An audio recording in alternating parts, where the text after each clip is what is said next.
Bismillah. Assalamualaikum warahmatullahi wabarakatuh. Alhamdulillahi wa kafa. Wassalatu wassalamu ala rasulillahi mustafa. Amma ba'd. Alhamdulillah, bersyukur kepada Allah Subhanahu wa taala atas nikmat dan karunia yang Allah Subhanahu wa taala berikan kepada kita. Alhamdulillah, kepada kaum muslimin kami menginformasikan, alhamdulillah, Nabi SAW mengajarkan kita la yashkurullah ma yashkurun nas. Belum dikatakan bersyukur kepada Allah orang yang tidak berterima kasih kepada manusia. Dan kami mengucapkan jazakumullah khairan kepada kaum muslimin yang sudah banyak membantu pondok kita, yaitu Ponpes Jabal Uhud.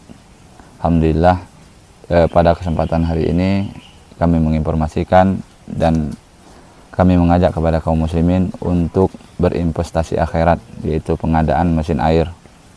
Pada tahap pertama, alhamdulillah, kita pembuatan bak dan pengadaan mesin air sudah terpenuhi. Mengingat sebentar lagi akan masuk santri yang baru, dan alhamdulillah di sungai ini sangat meluap airnya, sehingga kami membuat bak yang kedua, alhamdulillah sudah siap. Tinggal bagaimana caranya untuk pengaliran air menuju ke Ponpes Jabal Uhud.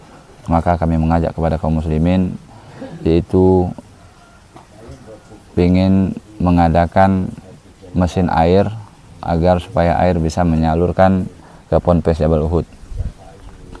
Dan Allah mengatakan wa ta'awanu 'alal birri wat taqwa, dan tolong menolonglah kalian dalam kebaikan dan bertakwa kepada Allah Subhanahu wa taala, dan fastabiqul khairat, dan berlomba-lomba dalam kebaikan. Jadi kami mengajak kepada kaum muslimin, marilah kita membantu proses pengadaan mesin air agar air yang di dalam kolam ini bisa tersalur ke pondok pesantren Jabal Uhud. Nabi SAW mengatakan, mandala ala khairi falahu misru ajlihi fa'ilihi. Barang siapa yang menunjuk satu kebaikan kemudian diikuti orang tersebut, maka dia akan mendapat kebaikan dari orang tersebut. Jadi barang siapa yang membantu mengimpakkan hartanya untuk sarana pembeli mesin air, maka dia akan mendapat pahala sebagaimana digunakan pondok pesantren itu untuk menghafal Quran dan mempelajari sunnah Nabi Sallallahu Alaihi Wasallam. Mungkin itu aja. Kami mengucapkan jazakumullah khairan atas kebaikannya. Subhanakallahumma bihamdika asyhadu an la ilaha illa anta astaghfiruka wa atubu ilaik. Assalamualaikum warahmatullahi wabarakatuh.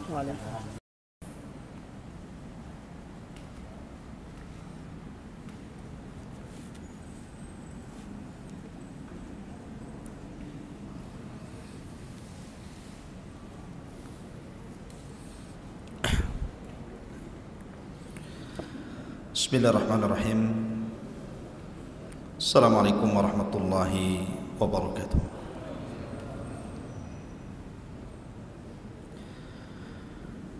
Alhamdulillah, salatu wassalamu ala rasulillah wa ala alihi wa sahbihi wa mawalah, wa la hawla wa la quwata illa billahi wa ba'du. Alhamdulillah, di malam hari ini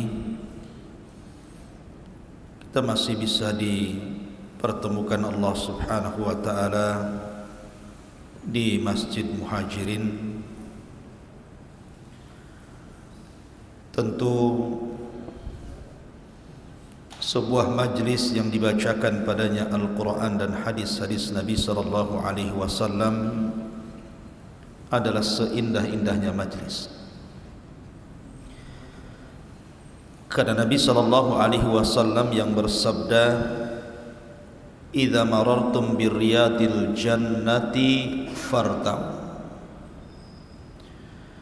Apabila kalian melintasi satu dari taman-taman sorga, singgahlah di situ. Rasul ditanya oleh sahabat, apa yang dimaksud taman-taman sorga itu, wahai Rasul? Maka Nabi SAW bersabda, hilaqul dzikri, orang yang berhalakoh-halakoh di dalam rangka mengingat Allah Subhanahu wa ta'ala. Kemudian salawat dan salam kita haturkan kepada Rasul kita baginda Muhammad sallallahu alaihi wa ala alihi wasallam. Ma'asyiral muslimin yang dimuliakan Allah Subhanahu wa taala. Malam ini kita akan membahas satu nabi yang Allah Subhanahu wa taala utus. Satu-satunya nabi yang oleh Allah Subhanahu wa taala diperintahkan Rasul menceritakannya. Bahkan seluruh manusia sampai hari ini, bahkan sampai kiamat dibangkitkan, ketika bicara tentang nasab sampai kepada Adam alaihi salatu wassalam, maka pasti nasabnya harus melewati nabi ini. Semua manusia, laki-lakinya atau perempuannya, maka nasab kepada Adam itu harus melewati nabi ini semuanya. Dan nabi ini pula yang dijelaskan Allah Subhanahu wa taala tentang metode berdakwah yang berliku-liku. Tidak ada satupun nabi yang dijelaskan dalam Al-Quran dengan metode dakwah yang bermacam-macam kepada kaumnya, tetapi kaumnya pun tidak ada yang beriman kecuali sedikit. Bahkan nabi ini pula yang diceritakan dalam Al-Quran satu-satunya disebutkan dengan anaknya yang kafir. Ya, di sana ada penyebutan Ibrahim dengan Ismail, akan tetapi kedua-duanya nabi. Sementara nabi ini bapaknya seorang nabi tapi anaknya kafir, disebutkan dalam Al-Quran. Bahkan nabi ini pula yang kemudian pertama kali memberantas kesyirikan yang ada di alam semesta. Siapa nabi yang kita akan bahas? Nabi Nuh alaihi salatu wassalam. Nuh alaihi salatu wassalam di dalam Al-Quranul Karim panjang lebar Allah jelaskan. Bahkan ada satu surat khusus menjelaskan tentang dakwahnya, namanya Suratun Nuh. Bahkan juga dalam Suratul Hud dan surah-surah yang lainnya cukup lengkap. Artinya bahwa nabi ini betul-betul harus kita kenali siapa untuk diambil pelajaran dan ibrahnya. Baik Nuh alaihi salatu wassalam, ada yang mengatakan namanya adalah Abdul Ghaffar. Nuh itu kunyah, karena Nuh itu diambil dari Nauh, artinya orang yang banyak menangis, sedih karena melihat kaumnya yang didakwahi tidak kunjung beriman. Maka dia sepanjang malam menangis, maka disebut Nuh alaihi salatu wassalam. Adapun nasabnya, Nuh adalah Nuh ibnu Lamik, ibnu Mutawaslikh, ibnu Khanuh, dan Khanuh adalah Idris. Artinya Idris adalah kakeknya Nuh alaihi salatu wassalam.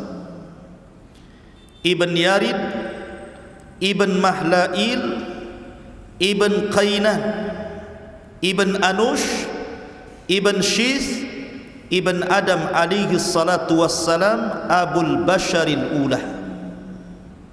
Itulah nasabnya Nuh alaihi salatu wassalam. Dan di mukadimah saya sudah katakan bahwa seluruh manusia sepeninggal Nuh, di zaman orang-orang sebelum Nuh dan juga di zaman Nuh alaihi salatu wassalam yang terkena azab, ketika itu tidak tersisa dalam perahu kecuali Nuh dan beberapa orang anak serta cucu dan menantu-menantunya saja. Sehingga manusia setelah peristiwa itu nasabnya kembali kepada Nuh alaihi salatu wassalam. Makanya Nuh disebut Abul Bashari Tsani, bapak manusia yang kedua. Karena nasab kita semua sampai kepada Nuh.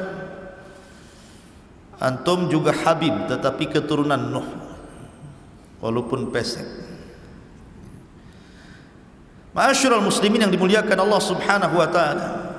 Dan itu dijelaskan dalam surat As-Saffat ayat 77. Allah mengatakan wa ja'alna dzurriyyatahu humul baqin, dan kami jadikan anak keturunan manusia itu semua turunan Nuh, dan itu yang tersisa sampai hari ini, bahkan sampai kiamat dibangkitkan.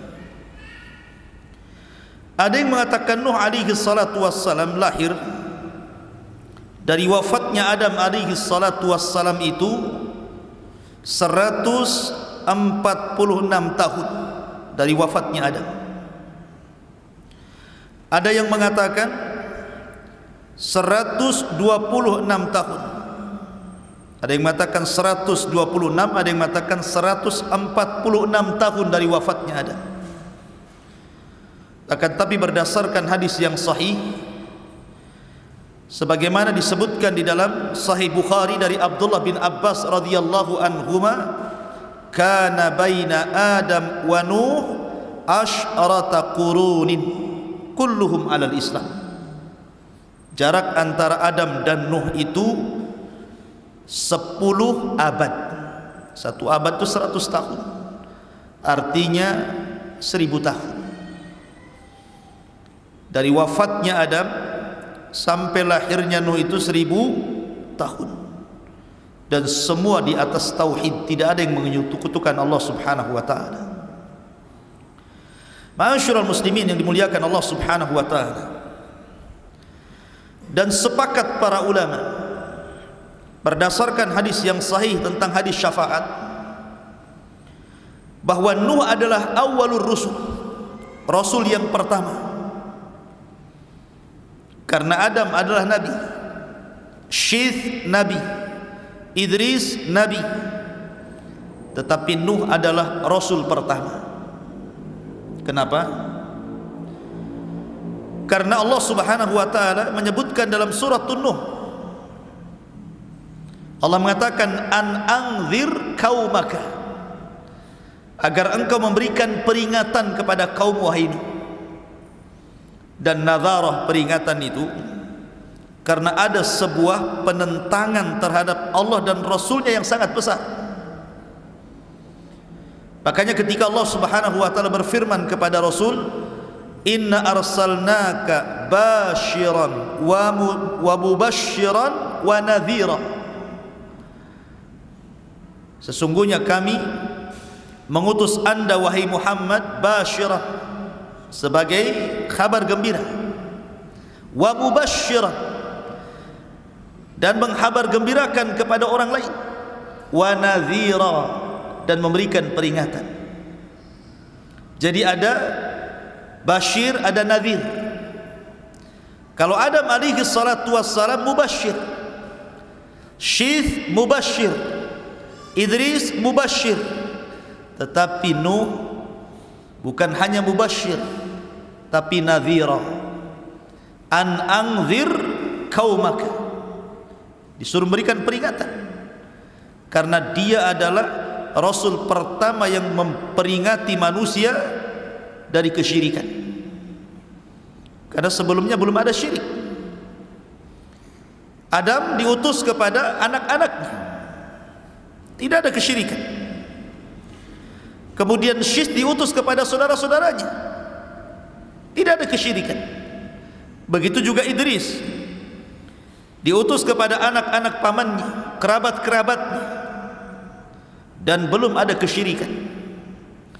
Baru di zaman Nuh alaihi salatu wassalam, satu-satunya nabi yang diutus Allah untuk menyampaikan kalimat la ilaha illallah. Karena ketika orang berbuat syirik berarti melepaskan kalimat itu. Berarti orang itu harus dikembalikan kepada tauhid dan harus mengucapkan kalimat la ilaha illallah, tidak ada sesembahan yang berhak disembah kecuali Allah. Karena seruan ini hanya berlaku kepada orang-orang yang keluar dari Islam. Dan di zaman Nabi Adam, Nabi Syis atau Idris, tidak ada yang keluar dari tauhid. Ma'asyiral muslimin yang dimuliakan Allah Azza wa Jalla, maka dari sini berdasarkan hadis, fayatuna Nuhan fayaquluna ya Nuh innaka anta awwalar rusul ila ahlil ardi. Maka manusia ketika di padang mahsyar mereka berangkat kepada Nuh untuk meminta syafaat. Kemudian setelah mereka di hadapan Nuh, manusia pun mengatakan, ya Nuh anta awwalur rusul, engkau adalah awal rasul, rasul pertama yang Allah utus ke dunia. Ishfa' lana ila rabbik, berikan syafaat untuk kami kepada Tuhan. Dari sini menunjukkan bahwa Nuh adalah awal rasul.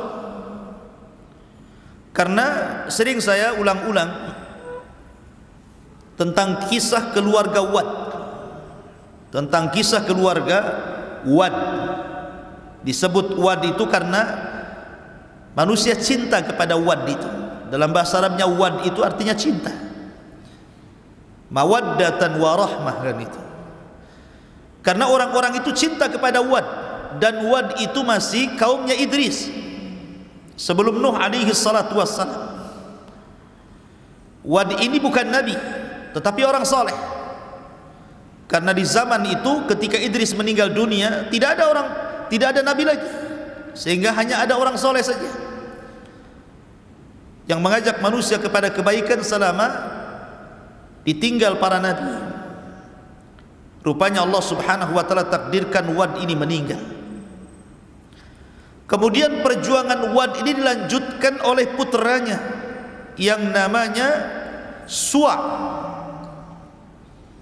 Suwa pun dicintai manusia karena kebaikannya. Kemudian Suwa meninggal dunia, dilanjutkan perjuangan dakwahnya oleh putranya lagi namanya Yaghus. Putranya Wad yang lainnya namanya Yaghus. Kemudian Yaghus meninggal, perjuangan pun dakwah pun dilanjutkan oleh anak Wad yang lainnya namanya Ya'uq, sampai akhirnya ditutup dengan Nasr, masih putra Wad. Ketika Nasr meninggal, Wad tidak punya anak lagi, manusia pun kehilangan. Disinilah syaitan iblis yang memang sejak zaman Adam alaihi salatu wassalam ingin menyesatkan Adam, tapi tidak bisa. Bahasa kitanya karena Adam sudah kapok begitu ya. Ketika di sorga diusir dari sorga karena memakan buah larangan akibat waswas syaitan. Maka ketika Adam diturunkan ke bumi, syaitan berusaha menggoda Adam. Adam tidak mau. Sudah cukup satu kali bermaksiat kepada Allah, sehingga dia berdoa kepada Allah subhanahu wa ta'ala, Rabbana zalamna anfusana wa illam taghfir lana wa tarhamna lanakunanna minal khasirin. Fataba alaihi innahu huwat tawwabur rahim. Allah pun menerima taubatnya. Sejak itu Adam tidak mau lagi bermaksiat kepada Allah, sehingga iblis tidak bisa mengkacau Adam, sehingga dia menunggu keturunannya. Lah ketika ada kesempatan untuk menyesatkan manusia dari jalan Allah, mengantarkan manusia kepada kesyirikan, di masa ketika meninggal keluarga Wad semuanya ini, baru kemudian syaitan berbentuk manusia saleh mendatangi kaumnya Wad ini dan mengatakan, tidakkah kalian rindu dengan Wad dan keluarganya? Maka manusia mengatakan tentu. Kemudian iblis yang menyamar sebagai orang saleh mengatakan, kenapa pula kalian tidak membuat patung? Patung keluarga Wad, sehingga kalau kalian melihat patung itu kalian akan dinostalgiakan. Bagaimana dulu Wad ahli salat, ahli zikir, ahli ibadah, ahli taat, sehingga kalian akan terangsang untuk melakukan itu. Akhirnya dibuatlah patung Wad, Suwa, Yaghus, Ya'uq, Nasr, ditempatkan di sebuah tempat khusus di ketinggian, sehingga kalau mereka lewat melihat patung-patung itu terangsang untuk beribadah, tapi tidak ada kesyirikan. Kemudian generasi pertama pembuat patung meninggal, datang generasi kedua. Syaitan datang lagi dan mengatakan, jauh-jauh kalian ziarah dari rumah kalian ke sini hanya untuk melihat Wad, patung-patung Wad. Kenapa kalian tidak memproduksi saja banyak-banyak? Letakkan patung itu di rumah-rumah kalian. Tak perlu lagi kalian datang kemari. Subhanallah, dia khutuwat syaitan namanya. Setan itu kalau menyesatkan orang selangkah-selangkah. Akhirnya diproduksi banyak-banyak, diletakkan di rumah-rumah orang itu. Generasi kedua meninggal, datang generasi ketiga, tidak tahu apa-apa maksudnya apa itu. Iblis datang lagi berbentuk orang saleh dan mengatakan, aku loh hidup di zaman bapak kalian, di zaman kakek kalian, di zaman orang yang membuat patung-patung ini. Tujuan mereka satu, mereka itu menyembah patung-patung itu dalam rangka mendekatkan diri kepada Allah. Dari sinilah terjadi kesyirikan pertama. Mulailah manusia menyembah Wad, patungnya Wad, patungnya Suwa, patungnya Yagus, Yauk dan Nasr. Sampai generasi berikutnya, maka patung-patung itu dirubah menjadi patung-patung binatang. Ada yang mengatakan Wad itu patung manusia, Suwa itu patung kuda, kemudian Yagus itu patung berbentuk harimau, kemudian Yauk dan Nasr itu berbentuk burung gitu ya. Jadilah kemudian disembah di mana-mana. Lihat bagaimana cerdasnya syaitan untuk menyesatkan manusia dari tauhid menuju syirik. Makanya Allah mengatakan, kana nasu ummatan wahidah fakhtalafu faba'atsallahu an-nabiyyin. Dulu umat ini bersatu di atas tauhid. Sejak zaman Adam, Syith, Idris, semua bersatu di atas tauhid. Fakhtalafu, mulailah mereka bercerai-berai, mulailah mereka menyembah patung. Maka Allah utus ketika itu faba'atsallahu an-nabiyyin. Siapa nabi yang Allah utus? Nuh alaihi salatu wassalam. Maka dialah Rasul yang pertama memberantas kesyirikan. Ma'asyiral muslimin yang dimuliakan Allah subhanahu wa ta'ala, kapan Nuh diutus menjadi Rasul? Kalau Nabi SAW diutus di usia 40 tahun. Ada yang mengatakan bahwa Nuh diutus ketika usianya 50 sanatan, 50 tahun. Ada yang mengatakan 350 sana, 350 tahun usianya baru diutus menjadi Rasul. Ada yang mengatakan 480 sanatan, ketika usia beliau 480 tahun. Dan ini yang dikuatkan banyak ulama. 480 tahun Nuh diutus menjadi Rasul. Ya, karena usia dakwahnya saja 950 tahun. Berarti usianya di atas 1000. Kalau 950 tahun ditambah 480 tahun kemudian meninggal, berarti kurang lebih usianya 1400. Ada yang mengatakan 1500, ada yang mengatakan 1870 tahun gitu ya. Karena umat dulu itu selain usianya panjang-panjang, postur tubuhnya pun tinggi-tinggi. Makanya Adam alaihi salatu wassalam ketika Allah ciptakan berapa tingginya? 60 hasta. Satu hasta itu setengah meter. Kalau 2 hasta 1 meter. Kalau 60 hasta berarti 30 meter. Berapa nih tingginya masjid ini? Mungkin kalau Adam tidak bisa masuk masjid ini, pintunya kecil ya. Makanya kalau kita melihat peninggalan kaum Ad, kaum Samud yang sekarang masih ada itu, bangunan-bangunannya itu pintunya tuh tinggi-tinggi tuh. Ada yang 10 meter, ada yang 20 meter itu. Menunjukkan bahwa orang dulu itu fisiknya pun tinggi-tinggi, badannya besar-besar, otomatis juga usianya panjang-panjang lah. Tetapi makin kesini makin posturnya makin kecil, makin kecil, makin kecil, ya usianya pun dikurangi sampai Rasul mengatakan a'maru ummati baina sittina wa sab'in. Usia umatku berkisar 60 sampai 70 tahun saja. sedikit yang melewati itu. Ya. Ma'asyiral muslimin yang dimuliakan Allah Subhanahu wa taala. Adapun keluarganya, Nuh alaihi salatu wassalam itu memiliki 4 putra. Pertama namanya Syam, kemudian yang kedua namanya Ham, kemudian yang ketiga namanya Yafis. Syam, Ham, Yafis ini semua mengikuti dakwah ayahnya, masuk Islam.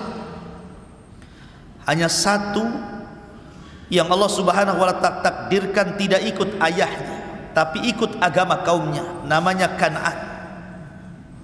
Dia tidak ikut bapaknya. Kenapa? Karena pengaruh buruk ibunya. Makanya penting mencari pasangan itu yang baik. Karena kalau antum memiliki istri yang buruk akan mempengaruhi kepada keburukan anak antum. Lihat kepada istri Nuh alaihi salatu wassalam, satu-satunya, bahkan satu di antara 2 istri Nabi yang dijadikan percontohan kepada orang-orang kafir. Wa daraballahu mathala lilladzina kafaru imra'atah. Dan Allah jadikan permisalan terhadap orang-orang kafir 2 perempuan. Perempuan siapa? Imra'atu Nuhin wa imra'atu Lut.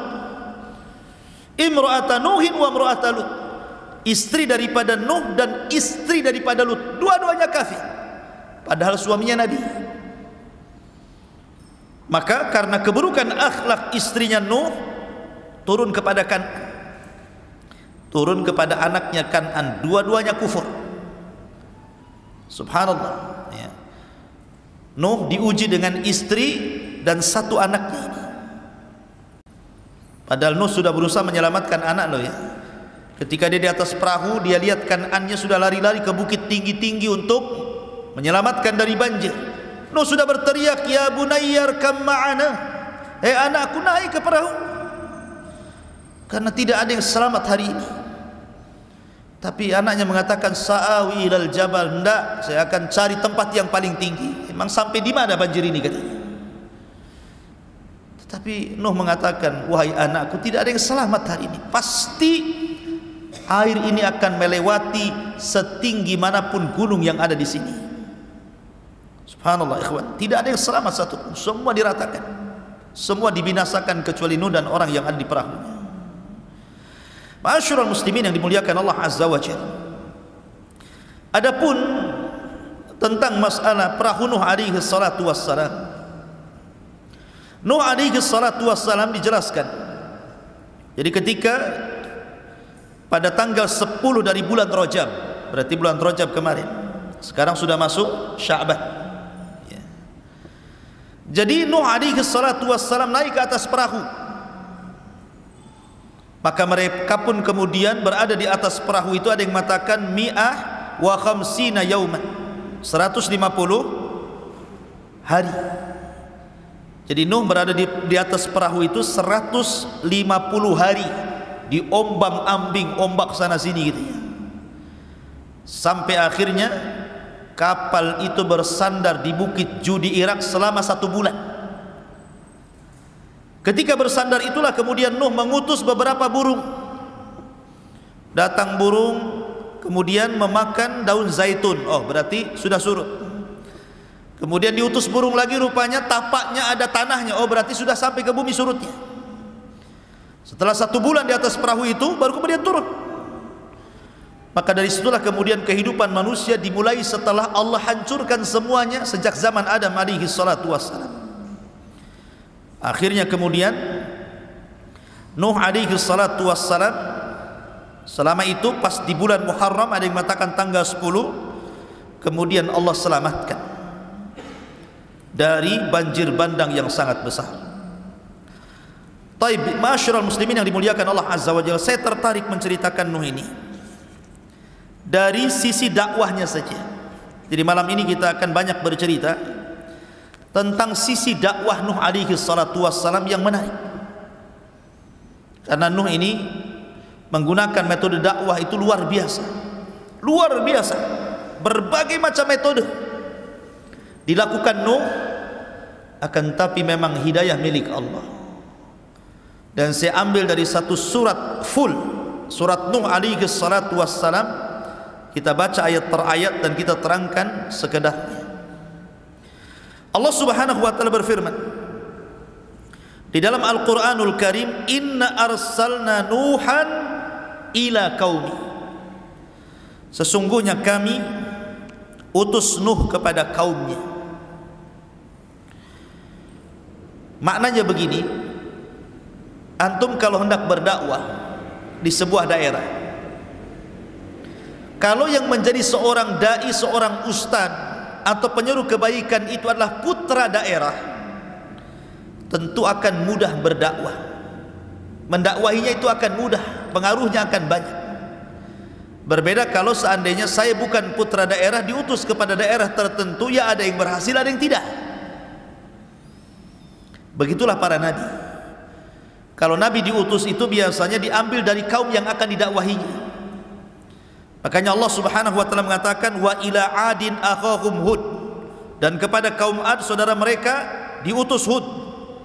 Wa ila Tsamud akhahum Saleh, dan kepada kaum Tsamud saudara mereka Saleh diutus. Wa ila Madyan akhahum Syuaib, kepada Madyan saudara mereka diutus Syuaib. Artinya bahwa setiap nabi dan rasul itu dibangkitkan dari kaumnya. Supaya apa? Supaya mudah diterima. Karena mereka mengetahui kepribadian nabi itu sejak kecil, remaja, dewasa, sampai diangkat jadi nabi. Mereka mengetahui akhlaknya, tutur katanya, muamalahnya, sehingga ketika mereka mengetahui dari kecil sampai besar dan Allah siapkan semuanya, mereka tidak bisa mencela. Seperti Rasul umpamanya, sedari kecil sudah dikatakan Sadiqul Amin, orang yang jujur lagi amanah. Tidak bisa mencela Nabi dari segi akhlak. Mereka hanya bisa mencela dari segi ajaran saja. Maka Nuh diutus dari kaumnya sendiri. Makanya Allah mengatakan, inna arsalna Nuhan ila qaumi an anzir qaumaka min qabli an ya'tiyahum adzabun alim. Agar engkau wahai Nuh memberikan peringatan kepada kaum sebelum datang kepada mereka azab yang pedih. Menunjukkan bahwa azab itu tidak mungkin turun kecuali setelah datangnya peringatan. Wa ma kunna mu'adzibina hatta nab'atsa rasulah. Tidak mungkin kami mengazab sebuah kaum kecuali setelah diutus rasul kepada mereka. Kemudian Nuh mulai berdakwah. Qala ya qaumi inni lakum nadhirum mubin. Wahai kaumku, saya ini diutus kepada kalian sebagai nadhir, peringatan yang jelas. Ani'budullaha wattaquhu wa ati'un, sembahlah Allah, bertakwalah kepada Allah dan taati perintahku. Maka kalau tiga perkara ini kalian lakukan, maka Allah akan berikan dua keistimewaan kepada kalian. Kalau kalian mau menyembah Allah, mentauhidkan Allah, dan meninggalkan patung-patung Wad, Yaghus, Ya'uq, Suwa dan Nasr itu, kemudian kalian takut kepada Allah dan kalian mentaati semua perintahku, karena tidak mungkin aku perintahkan kecuali dari Allah, maka kalian akan diberikan dua keistimewaan. Apa itu? Yaghfir lakum min dzunubikum. Pertama, Allah akan ampuni dosa-dosa kalian. Yang kedua, wa yuakhirkum ila ajali musamma. Allah akan panjangkan umur kalian. Allah akan panjangkan umur kalian. Jadi kalau kalian mau meninggalkan patung-patung itu, mentauhidkan Allah, bertakwa kepada Allah, taat kepada perintahku, ku jamin dosa kalian yang dulu-dulu, kesyirikan kalian itu, Allah akan ampuni. Dan bukan hanya itu saja, wa yuakhirkum ila ajali musamma. Allah akan tambah panjangkan usia kalian, sehingga kalian bisa menikmati isi dunia ini dengan panjang lagi. Inna ajalallah idza ja'ala yu'akhkhar law kuntum ta'lamun. Karena ketentuan Allah itu kalau datang tidak mungkin digeser, kalau kalian tahu. Ma'asyiral muslimin yang dimuliakan Allah Subhanahu wa taala, lah Nuh alaihi salatu wassalam ini, beliau bukan hanya sekadar berdakwah sebagaimana dakwah kita hari ini gitu. Seorang pendai yang berdakwah hari ini, yang hanya mungkin mengambil seminggu sekali, atau pagi saja, atau malam saja, tidak. Nuh itu semua waktu dipakainya untuk berdakwah. Mau siang, mau malam, tidak peduli. Dan itu diceritakan oleh Nuh sendiri. Dalam Al-Quran, qala rabbi inni da'autu qaumi laila wa nahara. Ya Rabb, sesungguhnya aku mendakwai kaumku siang dan malam. Subhanallah. 950 tahun berdakwah kepada kaumnya siang dan malam. Bukan hanya siang saja, malam pun didakwahi. Bukan hanya itu saja, falam yazidhum du'ai illa firara. Tetapi apa yang terjadi? Usaha Nuh, mungkin bahasa kitanya kurang banyak berhasil, karena tidak menambah kepada mereka dari dakwahku, kata Nuh, illa firara, kecuali mereka lari, tidak mau mendengarkan. Seperti apa sikap kaumnya itu? Allah mengatakan, wa inni kullama da'autuhum litaghfira lahum ja'alu asabi'ahum fi adhanihim wastaghshaw thiyabahum wa asarru wastakbaru istikbar. Dan saya setiap kali mendakwahi mereka kaumku, kata Nuh, agar mereka meninggalkan patung-patung itu, kesyirikan mereka, dan meminta ampun kepada Allah Azza wa Jalla. Apa yang terjadi? Kalau bisa semua jari ini, telunjuk ini masuk ke dalam telinganya, lubang telinga. Kalau bisa semua masuk, masukkan semuanya. Ketika Nuh apabila mendakwai kaumnya kemudian mulai masukkan jarinya ini ke dalam lubang telinganya, mulai dia pakai isyarat. Pakai isyarat, karena kalau ngomong kan nggak didengar. Gimana didengar? Wong ini telinganya sudah ditutup. Terpaksa pakai isyarat. Ya. Kayak orang bisu gitu ya, pakai isyarat gitu. Mungkin satu-satu gitu. Gitu ya. Lah setiap kemudian Nuh, bayangkan, mulai dari bicara, setelah itu mereka menutup kuping, maka Nuh pakai isyarat. Ketika Nuh merubah dakwahnya dari bicara ke isyarat, akhirnya wastaghshaw thiyabahum, mereka pun tidak mau melihat isyarat telunjuk-telunjuk Nuh, diambilnya baju, ditutup wajahnya. Anda bisa bayangkan. Cukup wa asarru. Kalau Nuh bicara, mereka pun bicara. Coba bayangkan, saya sedang berdakwah kepada antum seperti ini, ataupun ngobrol semuanya. Siapa yang tahan duat seperti ini? Atau ketika saya berbicara, tiba-tiba antum ambil handset, handphone diletakkan pula di telinga antum. Atau kemudian mengambil pakaian, ditutupnya wajah antum gitu kan. Siapa yang sabar seorang ustaz, seorang dai menghadapi kaum yang seperti ini? Coba, nggak ada. Saya jamin semua ustaz kalau dihadapkan dengan kaum seperti ini pasti resign jadi ustaz. Saya berhenti saja jadi ustaz. Ya. Karena sudah melampau kan gitu. Bicara ditutup telinga, pakai isyarat ditutup wajah. Mulai dilantangkan bicaranya, mereka malah teriak-teriak. Wastakbaru istikbara, makin congkak sombong, menolak kebaikan. Summa inni da'autuhum jihara, summa inni a'lantu lahum wa asrartu lahum israra. Oh, boleh jadi mungkin ada di antara kaum Nuh itu ada yang ingin masuk ke dalam Nuh tetapi takut. Kan ada tuh umpamanya seperti di zaman Nabi kan ada dakwah namanya dakwah sirriyah, ada dakwah jahriyah kan. Ada dakwah sirriyah, door to door bahasa kitanya. Dari pintu ke pintu, tidak ramai di depan manusia. Ada dakwah jahriyah, terang-terangan. Tapi ada kemudian sahabat Rasul yang ingin masuk Islam tapi takut menyembunyikan keislamannya. Makanya ketika permulaan Islam datang Abi Dzar Al-Ghifari, Jundub ibn Junadah ingin masuk Islam. Kemudian setelah masuk Islam kata Rasul, "Uktum islamak," sembunyikan keislamanmu. Jadi ada beberapa sahabat yang menyembunyikan keislaman. Maka boleh jadi mungkin kalau saya terang-terangan, kata Nuh, ada yang ingin masuk kepada dakwahku, takut mereka. Maka Nuh pakai metode dengan cara apa? door to door. Makanya kemudian Allah mengatakan, "Tsumma inni da'autuhum jihara." Kemudian aku berdakwah terang-terangan. "Tsumma inni a'lantu lahum." Dan aku tampakkan dakwahku kepada mereka, "Wa asrartu lahum israra." Dan aku juga terkadang menyembunyikan dakwah kepada mereka.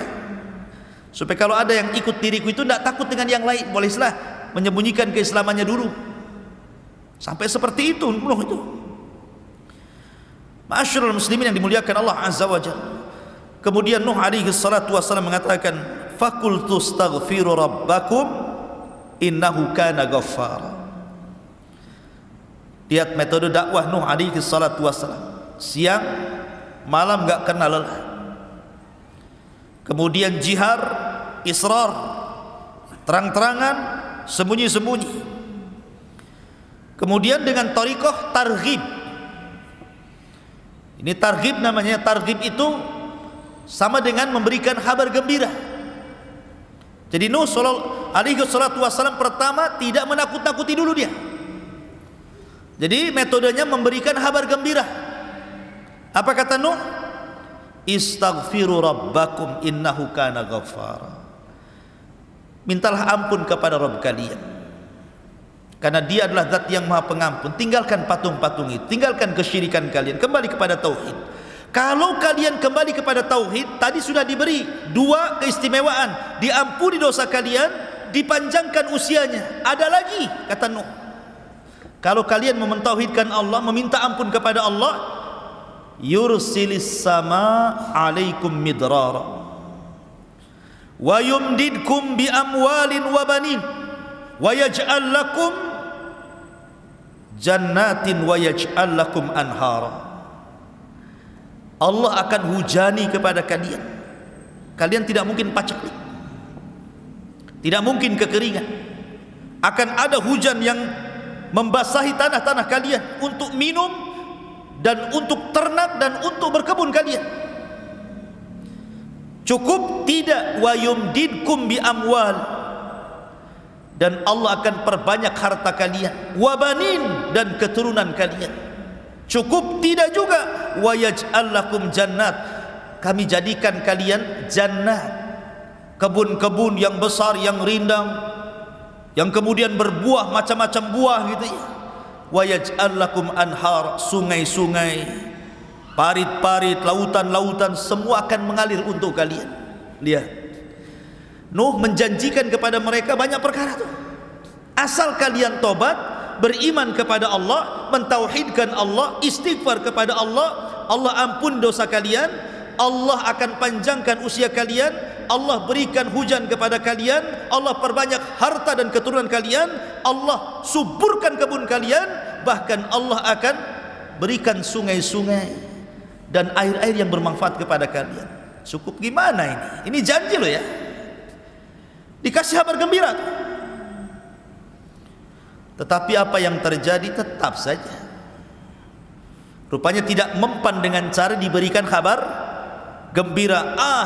Sekarang berbalik nih, karena dengan cara kabar gembira tidak mempan, Nuh mulai menakut-nakuti. Allah mengatakan, ma lakum la tarjuna lillahi waqara, ma lakum la tarjuna lillahi waqara. Kenapa kalian tidak takut kepada Allah subhanahu wa ta'ala dan tidak mengagungkannya?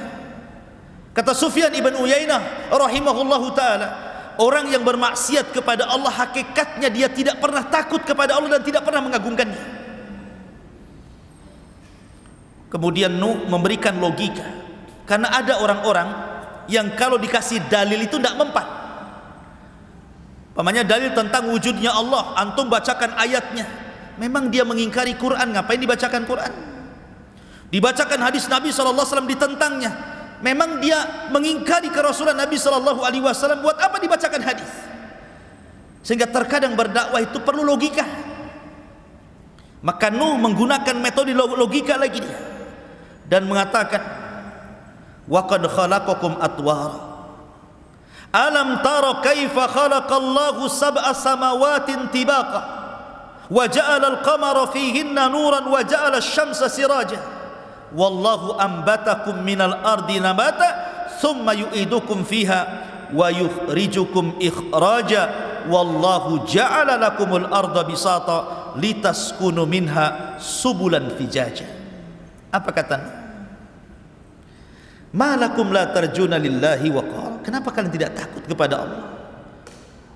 Apakah kalian tidak takut azab? Ya. Tidakkah Allah Subhanahu wa taala telah menciptakan kalian bertingkat-tingkat, mulai daripada segumpal mani, kemudian jadi segumpal darah, kemudian jadi segumpal daging, kemudian jadi janin, ditiupkan ruh keluar ke bumi, masa kecil, masa remaja, dewasa, Allah berikan rizki banyak kepada kalian. Siapa yang membuat engkau seperti itu kalau bukan Allah? Ya. Alam taro kaifa khalaqallahu sab'as samawatin tibaqa. Tidakkah kau lihat langit? Berapa lapis langit ke atas itu? 7 lapis. Tidak mungkin langit itu ujug-ujug ada. Pasti ada yang menciptakannya. Siapa yang menciptakannya kalau bukan karena Allah? Wa ja'ala al-qamara fihinna nuran wa ja'ala asy-syamsa siraja. Atau kau tidak lihat bulan yang bercahaya? Begitu juga matahari yang terang benderang. Coba kalau seandainya malam ini dibuat sampai kiamat, siapa yang bisa mendatangkan terang? Atau siang dibuat sampai kiamat, siapa yang akan mendatangkan gelap?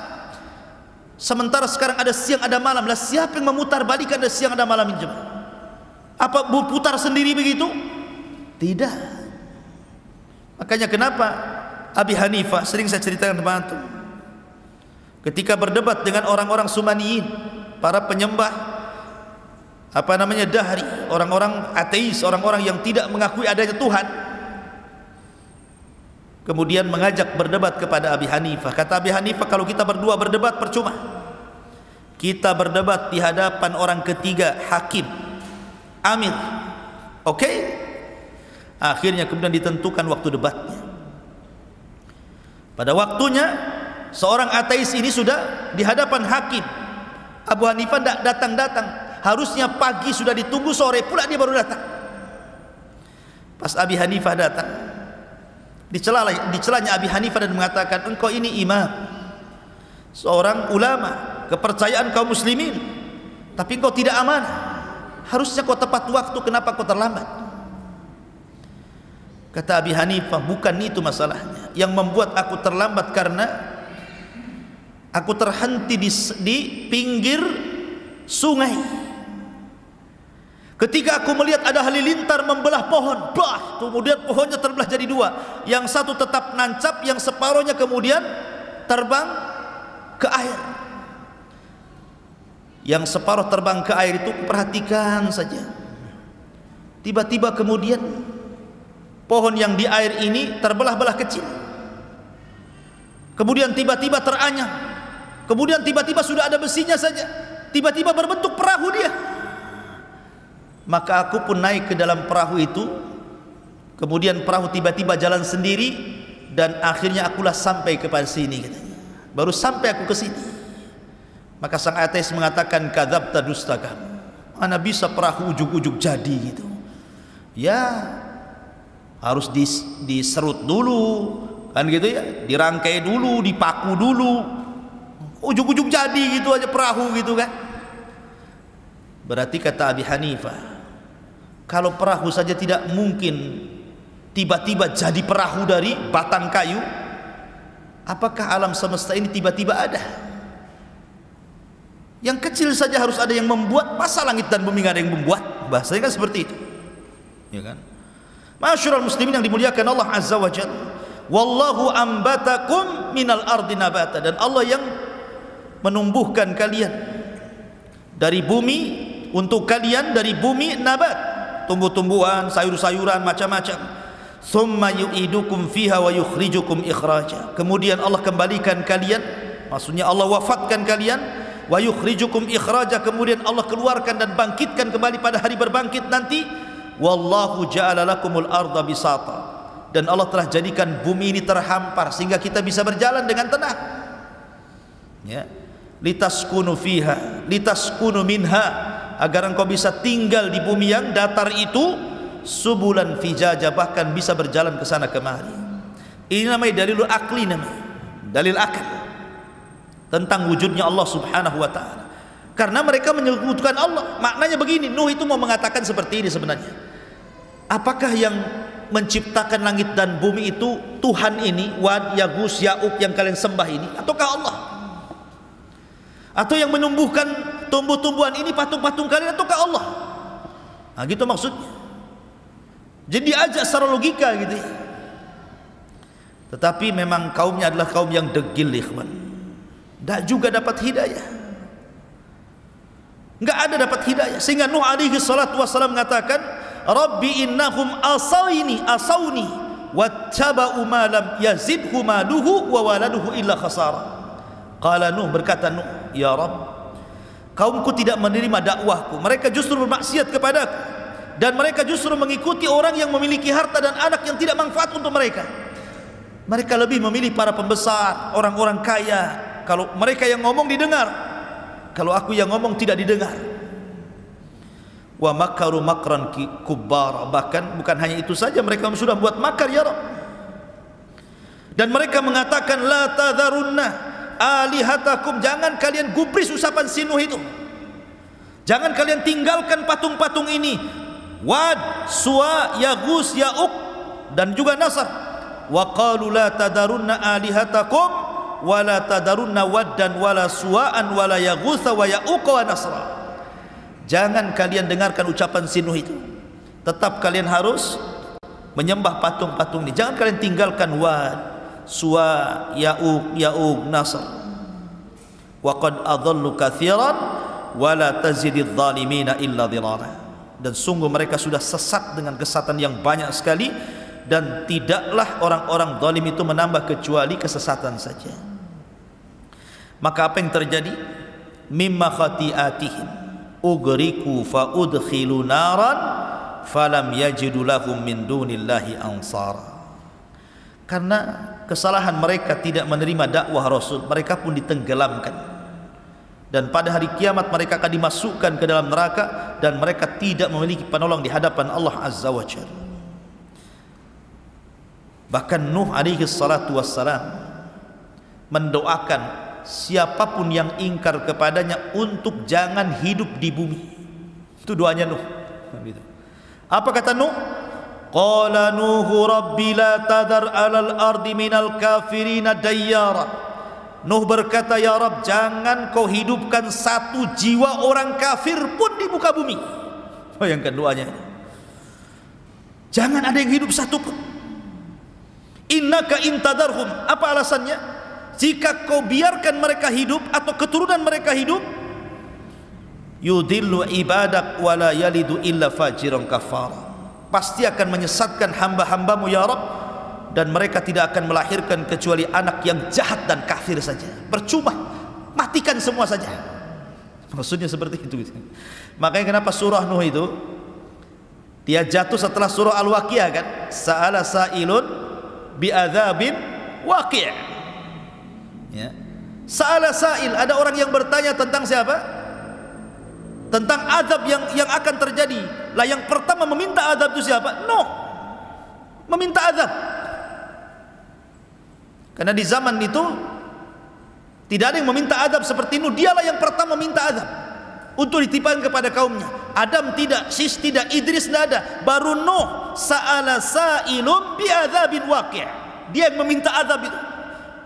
Ya Allah, berikan azab kepada mereka. Allahumma inni maglubun fantasir. Inni maglubun fantasir. Aku sudah dikalahkan. Ya. Fantasir, mintalah pertolongan ya Rabb. Maka Allah Subhanahu wa taala mengatakan, fa fatahna alaihi abwabas sama wa fajjarnal arda uyuna faltaqal ma ala amrin qad qudir. Maka kami belah langit, dihujani hujan yang deras, kami belah bumi, datang air dari bawah, bersatulah air langit dan bumi, kemudian menjadi banjir bandang dicampur dengan tufan, akhirnya melantakkan seluruh kaum Nuh alaihi salatu wassalam. Dari situ Nuh berdoa, Rabbighfirli wali walidayya waliman dakhala baitiya mu'minan walil mu'minina wal mu'minat wala tajididz zalimina illa tabara. Ya Rabb, ampuni aku, ampunilah kedua orang tuaku, dan ampunilah orang-orang yang masuk ke rumahku, baik dia mukmin laki-laki atau perempuan, dan jangan kau tambah bagi orang-orang zalim kecuali kehancuran ya Rabb. Nuh, lihat bagaimana Nuh alaihi salatu wassalam, begitu hebat dakwahnya, tapi juga dengan berbagai macam metode kan, siang, malam, terang-terangan, sembunyi-sembunyi, dengan cara tafsir memberikan kabar gembira, menakut-nakuti, tetap saja kaumnya seperti itu. Makanya kemudian Allah subhanahu wa ta'ala mengabadikan kisah Nuh di banyak ayat dalam Al-Quran, bagaimana dakwahnya Nuh alaihi salatu wassalam. Ma'asyiral muslimin yang dimuliakan Allah azza wa jalla, pelajaran besar dari kisah Nuh alaihi salatu wassalam adalah bahwa hidayah itu milik Allah, bukan milik siapapun. Nabi Ibrahim alaihi salatu wassalam diuji dengan ayahnya Azar. Azar tidak masuk Islam, tidak masuk agama Ibrahim. Padahal Ibrahim itu kurang apa lembutnya dalam berdakwah, bapaknya pun menolak. Ya kan? Nuh dan Lut tidak mampu mendakwai orang yang paling dekat dengan dia, yang satu kamar setiap malam, istri mereka, bahkan anak mereka Kanaan. Kemudian Nabi Yusuf alaihi salatu wassalam tidak bisa mendakwai saudara-saudaranya, bahkan yang mencelakakan Yusuf saudara-saudaranya juga, walaupun kemudian belakangan bertobat kepada Allah azza wa jalla. Termasuk Rasul sallallahu alaihi wasallam, dari paman-pamannya yang paling mencintai Rasul siapa? Abu Talib, pun tidak bisa memberikan hidayah kepada Abu Talib. Kalau Abu Lahab ya sudahlah, memang paman yang memusuhi dia. Tapi Abu Talib yang merupakan ayah angkatnya, wa wajadaka yatiman fa'awa, kami dapati engkau Muhammad yatim, kemudian kami berikan perlindungan. Salah satu yang dikirim Allah untuk melindungi Rasul setelah dari pangkuan kakeknya Abdul Muttalib adalah Abu Talib, sampai diangkatnya jadi Nabi dan Rasul, sampai menikah dengan Khadijah. Tahu akhlaknya Rasul Abu Talib itu. Makanya Abu Talib sangat cinta dengan Rasul. Tapi juga percuma juga kecintaan Abu Talib kepada Rasul, karena dia tidak masuk Islam. Ya. Rasul dihadapkan dengan Abu Talib, saling mencintai, Rasul mencintai Abu Talib mencintai Rasul, tapi tidak menjadikan Abu Talib selamat dari neraka kan? Menunjukkan bahwa hidayah itu milik Allah. Tetapi walaupun hidayah milik Allah, ada tugas bagi kita semua, sampaikan hidayah Allah lewat hidayah kita, hidayatul irsyad. Jadi tugas kita ini menyampaikan hidayah Allah kepada mereka. Soal mereka sadar, mereka tidak sadar, itu urusan Allah. Taufik itu milik Allah azza wa jalla. Tapi jangan berhenti dari dakwah, karena terkadang orang itu diuji dari orang dekat. Diuji ibunya tidak mau sholat, diuji saudaranya tidak mau akur, diuji oleh istrinya nggak mau ibadah, diuji oleh suaminya, macam-macam orang itu ujian itu kan. Dan paling berat memang dari dalam. Makanya Nabi SAW diperintahkan Allah, wa anzir ashiratakal aqrabin, mulailah dari orang-orang dekat engkau wahai Muhammad. Ku anfusakum wa ahlikum nara, jagalah diri kalian dan keluarga kalian dari api neraka. Wallahu alam. Ini diantara kisah dakwah, liku-liku dakwah Nuh dalam memberantas kesyirikan dan mengajak manusia ke dalam tauhid. Sudah jam 9. Baik, kita buat tanya jawab sebentar. Kalau ada yang bertanya, silahkan.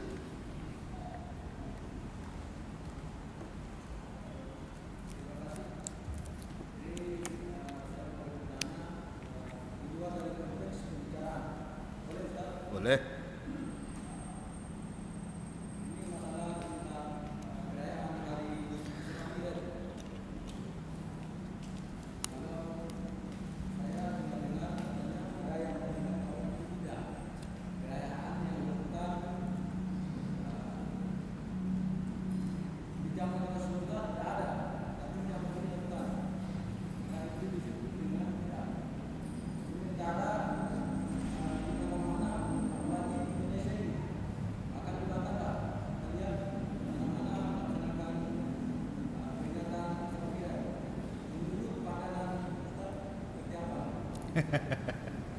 Menurut pandangan saya, pandangan Rasul.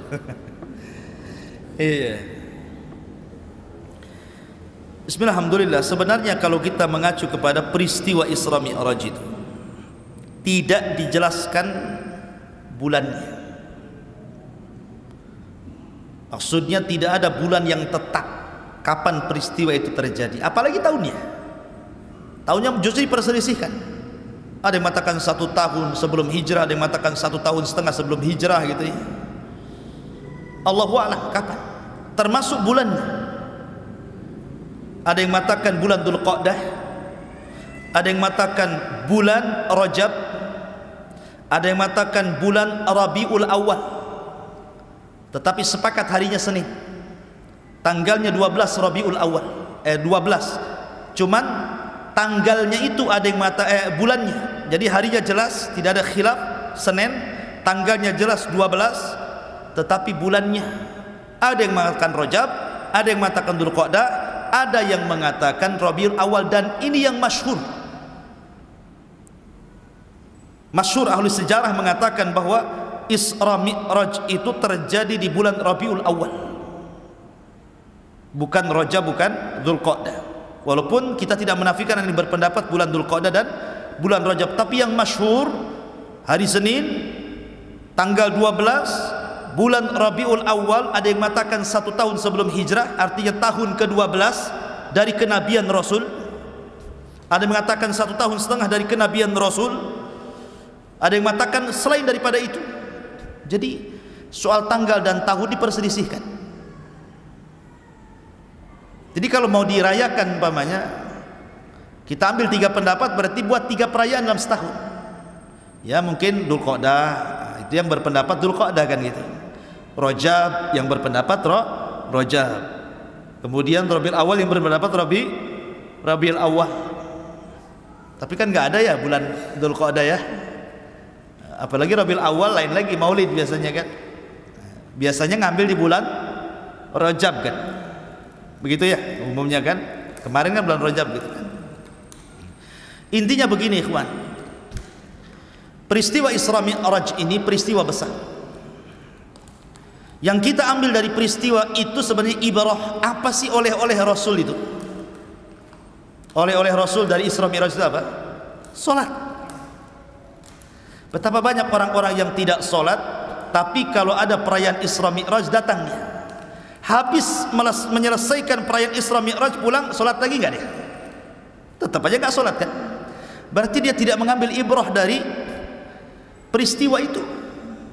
Hanya rutinitas, hanya untuk dirayakan, tapi tidak diambil pelajarannya kan begitu. Yang paling penting kan bukan merayakannya, tetapi mengambil ibrah daripada peristiwa itu. Bahwa dalam peristiwa itu ada perintah solat, dan solat itu satu-satu ibadah yang diwajibkan di langit, satu-satunya ibadah yang tidak ada perantara Jibril, satu-satunya ibadah yang menentukan muslim dan kafirnya orang. Penting ya. Jadi yang penting itu mengambil ibrah pelajaran, apalagi peristiwa ini tercantum di dalam Al-Quran. Isra tercantum dalam surah Isra itu sendiri, Mi'raj tercantum dalam surah An-Najm. Jadi Quran menjelaskan itu, apalagi hadis-hadis Nabi kan gitu.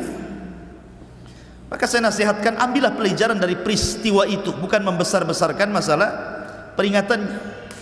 Ambil ibrahnya sebanyak-banyaknya di situ, karena banyak pelajaran dari peristiwa itu untuk memperbaiki kehidupan kita dan masyarakat kita. Karena banyak peristiwa itu, mulai dari berjalannya Rasul dari Haram ke Masjidil Aqsa, macam-macam peristiwa terjadi. Apalagi dari Aqsa ke Sidratil Muntaha turun lagi, macam-macam terjadi. Kemudian balik ke Mekah setelahnya, macam-macam terjadi. Lah harusnya yang dipelajari itu peristiwa-peristiwa itu. Ya, karena dalam sebuah peristiwa itu pasti ada pelajaran besar, apalagi dicantumkan dalam Quran, dalam sunnah Nabi, dan itu sesuatu yang ma'ruf, peristiwa yang mustahil tetapi menjadi mungkin karena kuasa Allah. Dan ini sebuah pelajaran bahwa dalam beragama itu jangan pakai logika, karena peristiwa ini tidak masuk logika. Masuk logika peristiwa ini tidak masuk. Gimana dalam separuh malam bisa melakukan perjalanan sehebat itu kalau bukan karena kuasa Allah Azza wa Jalla? Ya. Karena tidak semua agama itu masuk logika, maka cukuplah kita sami'na wa ata'na sajalah. Kita mendengar, kita taat apa yang diperintahkan Allah dan Rasulnya. Wallahu a'lam.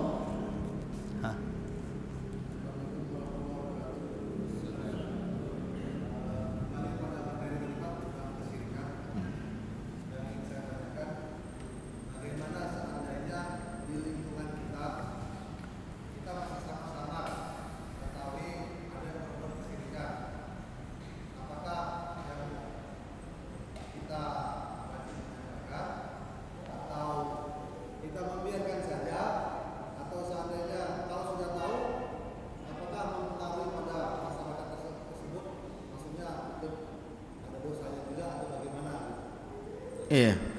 Rasul mengatakan man ra'a minkum munkaran falyughayyir bi yadihi fa illam tastati fa bi lisanihi fa illam tastati fa bi qalbihi wa dzalika adhaful iman. Apabila engkau melihat kemungkaran, tidak ada yang lebih mungkar di permukaan bumi melebihi kesyirikan. Tidak ada yang lebih mungkar melebihi kesyirikan. Maka apabila melihat kesyirikan berarti melihat kemungkaran. Falyughayyir bi yadihi. Kalau Anda selaku RT, kemudian di RT antum ada pohon yang disembah, ambil gergaji besi, tumbangkan pohon itu. Kalau punya kemampuan, kekuasaan.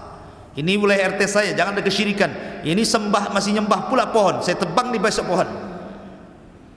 Punya kuasa. Siapa yang berani sama antum RT-nya di situ? Oh, enggak bisa Ustaz. Karena ini pohon bukan satu RT yang nyembah katanya. Ini 5 dusun nyembah ke sini.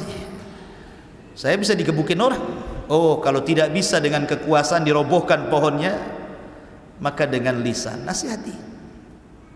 Dinasihati. Enggak boleh lah. Udah zaman kemana-mana masih nyembah pohon aja. Mana akal kalian? Pokoknya ajak mereka kepada tauhid. Oh, takut Ustaz. Ya. Nanti kalau saya nasihati mereka marah pula, disakitinya saya dan keluarga saya. Ya, doakan saja. Itu paling lemahnya iman, mendoakan. Tapi jangan membiarkan, mendoakan. Ya. Dan kalau seandainya ada mungkin selain antum yang berusaha untuk mencegah kemungkaran itu, dukung dengan doa. Dukung dengan doa. Jangan pula menghalang-halangi. Sudahlah, biarin sajalah, mereka nyembah-nyembah, biarin aja mereka. Jangan pula antum mengatakan seperti itu. Karena di masyarakat ini ada 3 kelompok biasanya. Pelaku maksiat, orang yang mencegah maksiat, dan yang ketiga orang yang menghalangi kepada orang yang menghalangi maksiat. Sudahlah, nggak usah rame, biarkan dia yang maksiat. Apa urusan antum dengan dia? Kan ada orang kayak gitu itu. Ya. Maka orang itu sama dengan pelaku maksiat tuh. Karena membiarkan kemaksiatan berlangsung. Sebab kalau antum diam dan tidak ada yang bicara tentang itu, kapan manusia tahu yang hak dengan yang batil? Dan kalau tetap diam kemudian sampai Allah turunkan azab, jangan salahkan. Wattaqu fitnatal la tusibanna alladzina zalamu minkum khassah. Allah itu kalau sudah menurunkan azab, itu yang kena bukan hanya orang dolim saja, tapi orang baik pun kena juga di situ. Ya. Berarti untuk mencegah supaya orang-orang saleh itu tidak terkena, maka bukan hanya menyuruh manusia kepada kebaikan saja, tapi coba cegah manusia dari kemungkaran. Memang berat. Kalau dakwah menyuruh manusia kepada kebaikan ringan. Salat yuk, ringan. Oh, jangan tuh syirik itu. Oh, berat. Ya kan? Kalau sudah melarang-larang orang itu maka berat. Karena konsekuensinya juga berat. Makanya tidak ada para nabi dan rasul kecuali punya musuh dari setan jin dan setan manusia. Pasti dimusuhi. Makanya Waraqah ibn Naufal mengatakan kepada Rasul ketika berjumpa pertama dengan Jibril sehingga ketakutan, akhirnya minta diselimuti Khadijah. Akhirnya Khadijah membawa kepada Waraqah ibn Naufal. Kata Waraqah ibn Naufal, ya Khadijah, siapapun yang membawa ajaran seperti yang dibawa suamimu ini, maksudnya Rasulullah, pasti akan mendapatkan ujian. Dalam riwayat pasti akan disiksa, akan diazab, ya, akan mendapatkan hal-hal yang bisa menyakiti dia. Karena dakwah tauhid ini bukan dakwah yang mulus, Ya, pasti ada saja musuh-musuh yang berusaha untuk menghalang-halangi sejak zaman Nabi sampai hari ini, bahkan sampai kiamat. Tapi memang harus disampaikan, jangan diam dari kemungkaran. Wallahu a'lam. Sekarang sudah cukup, jam 9 lebih. Subhanakallah bihamdika asyhadu an la ilaha illa anta astaghfiruka wa atubu ilaik. Allahu ta'ala. Assalamualaikum warahmatullahi wabarakatuh.